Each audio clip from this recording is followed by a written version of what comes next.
The next week went by very strangely. To be very clear, autism isn't something that just goes away. It's not a disease, it's not something that can be cured. And yet, Chester no longer showed any signs of his previous behavior whatsoever. His personality seemed intact. The sort of things he now spoke aloud seemed relatively in keeping with the sentences he would have previously written on the whiteboard. He still had the same love of reading, the same interest in ghost stories, he still played with the same toys.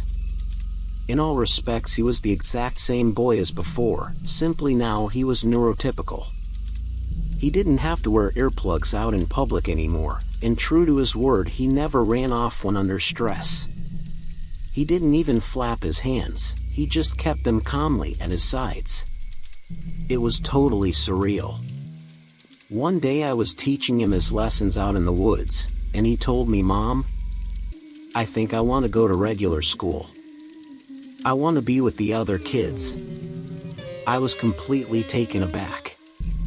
Chester had never showed even the slightest interest in going to a public school before this, and on the few occasions he'd had to interact with other children, he'd been far too shy to play with them. Of course I told him I'd be happy to send him to school. What else was I supposed to say? That night I sent off emails to the nearest schools in the area, asking about late enrollment. It was the second week after Chester's sudden and unprecedented transformation that I began to notice something else that was strange. Despite the fact that we were spending a decent amount of time outside in the woods, Chester never left any dirty footprints in the house anymore.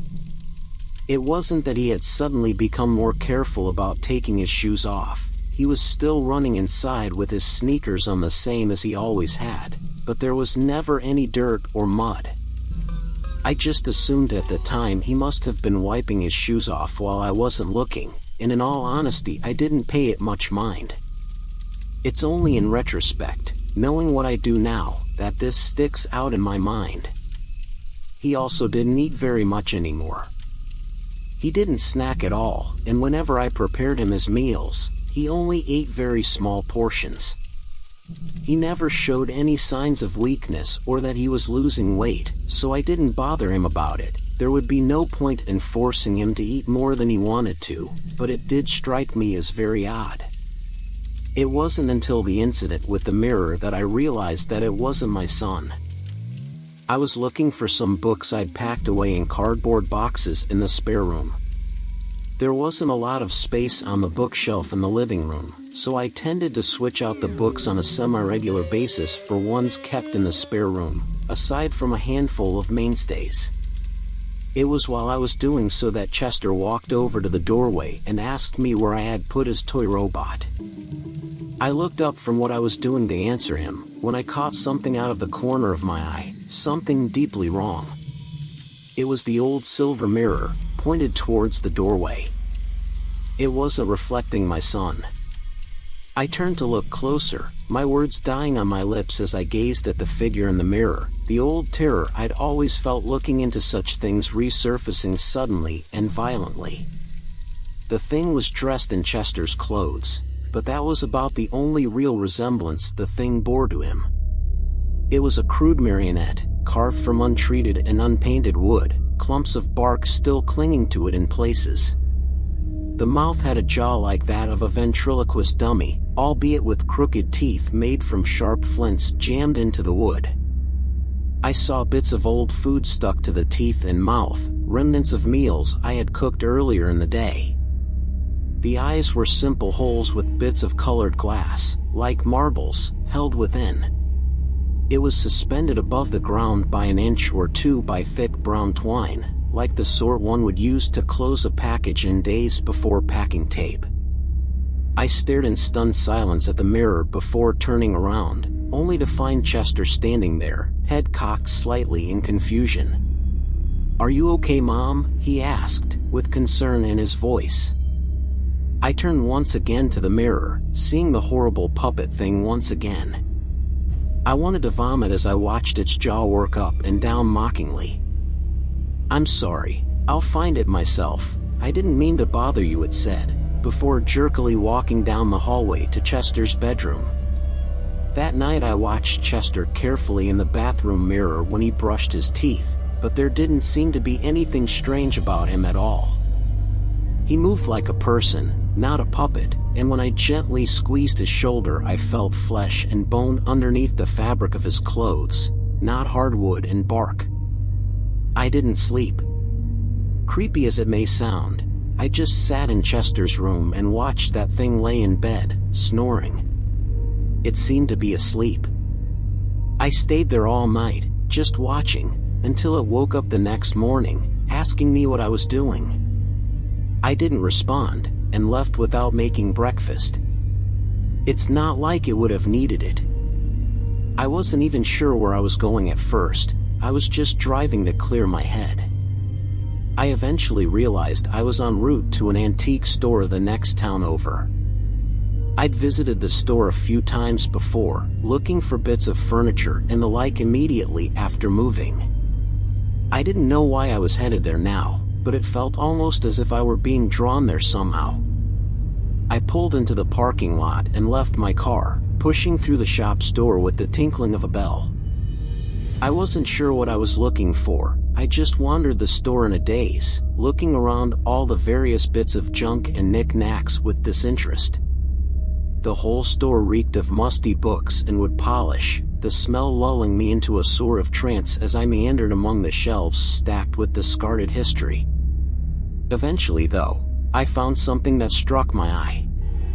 It was a small old hand mirror with the telltale tarnishing of real silver. It seemed to call to me somehow, and in my numbed state I didn't even fear the blank-eyed reflection that looked back at me. I picked it up and looked at the price tag.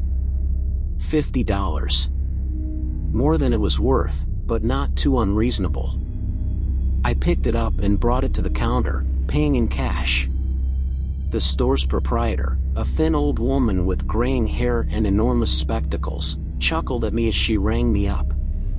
"Planning on making a vampire hunting kit, ma'am?" she asked. "What?" I replied, the completely bizarre question startling me out of my stupor. "Just a little joke. Halloween's coming up, and once a few years back I had a gentleman come in here and buy up all sorts of strange stuff. I asked him what he needed it for, and he told me he was going to dress up as Abraham Van Helsing for the occasion. He said he was making a vampire hunting kit.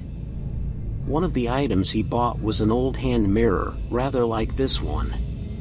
He asked me if it was real silver, and I told him yes, but asked why that mattered. I figured silver was always the sort of thing one would use for werewolves, not vampires. He told me that the reason why vampires didn't show their reflections in mirrors was that in the old days they were made of silver, and that silver was a symbol of purity. He said that if vampires were real and walking about nowadays, they'd be reflected back just fine, since nearly all modern mirrors are made with aluminum. Doesn't tarnish, I suppose. My mind flashed to Chester brushing his teeth in the bathroom mirror, face as normal as could be reflecting back at me, before recalling the terrifying thing I'd seen in the old silver mirror. The old woman must have noticed me go pale. She asked me if I was all right. I nodded and left with the mirror, driving back home. I got back at around lunchtime, and the thing that pretended to be my son asked me if I was okay, and if we would be having lunch soon. I angled the mirror so I could see its face, and saw that crude puppet mouth wagging in vague time with its speech. I told it to wait at the dinner table, and that I would be with it in a few minutes. It did as I said, sitting down and pretending to read a book with its glass eyes. I reached into the kitchen drawer and pulled out a pair of butcher's scissors. With the scissors in one hand and the hand mirror in the other, I walked up behind the puppet thing, carefully angling the mirror so I could see where the strings connected to its wooden body. I looked to see where the strings led, to see if I could get a glance at the puppeteer, but it just seemed to extend impossibly into the ceiling, passing through the plaster like a fishing line through water. It didn't notice what I was doing until I'd already cut the first string, one connected to its left arm. It screeched in what sounded like pain, a horrible distorted cry that was a mix of mad piping and a child's scream. It swiped at me with the right arm, but I was too fast for it. After all, it was only wood and strings, and I was alive. I cut the other arm free, and both now fell limp at its sides. Next I went for the legs, snipping the strings both in quick succession. Glancing up from the mirror, I saw what looked like my son floating in the air slightly, mouth wide open as it screamed. I cut the strings, connected its jaw and head, and the thing collapsed to the floor in a silent heap. The illusion had been broken, and all that lay before me was a broken puppet. Far away in the distance, I could hear the sound of pipes playing faintly in the woods, a haunting melody which I cannot quite recall. I knew I couldn't go to the police with any of this. Who would believe a woman who claimed that her son had been replaced by a puppet? I'd be institutionalized at best, arrested for child abuse at worst, and that's assuming they ever managed to find the real Chester. I spent the rest of the day frantically researching on the internet, typing inane phrases like child replaced puppet music pipes or puppet mirror child double into the search engine, getting almost nothing useful in response, until eventually I came across some old website detailing European folklore. Specifically, the page on changelings. I read about medieval peasants convinced their children had been replaced with those of fairies, how their real children had been taken to the woods to be raised by the monsters which stole them.